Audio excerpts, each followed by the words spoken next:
with their children. వారి పిల్లలను చంపుట, అదేనా వాడి యొక్క స్కీమ్. మొదట ఏంటి, వాళ్ళు విస్తరిస్తున్నారు, వారి పాపులేషన్ ని తగ్గించాలి. డీపాపులేషన్ అనగా పాపులేషన్ జనాభా సంఖ్యను తగ్గించాలి. తగ్గించకపోతే వాళ్ళు ఎలాగవుతున్నారు, ప్రబలుతున్నారు, బలిష్టముగా మారుతున్నారు, మనకంటే బలవంతులు అవుతున్నారు. కానీ వాళ్ళ యొక్క కుయుక్తి ఏంటి, స్కీమ్ ఏంటి, ఇజ్రాయెల్ యొక్క అధికారము పవర్ ని డిస్ట్రాయ్ చేయాలి, నాశనం చేయాలి. అది ఏమైనది, వాస్ విత్ దేర్ చిల్డ్రన్, అది వారి పిల్లలను చంపుట. He try to destroy their children, వారి పిల్లలను వాడు నాశనం చేయడానికి ప్రయత్నించాడు. నౌ లిసన్ క్లోజ్, ఇప్పుడు చాలా జాగ్రత్తగా వినండి.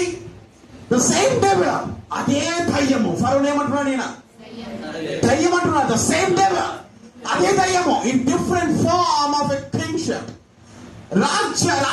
రాజకత్వములు మరొక రూపంలో, అదే దయ్యము మరొక రూపంలో, ఒకప్పుడు ఏ రూపంలో ఉంది, ఫరో రూపంలో ఉన్నది. మరి ఇప్పుడు తన యొక్క రాజ్యాధిపత్యము అనగా తన యొక్క రాజకత్వమును మార్చి మరొక రూపంలో try to destroy God's only son, దేవుడు ఒక్కగానొక్క కుమారుని నాశనం చేయడానికి ప్రయత్నించాడు.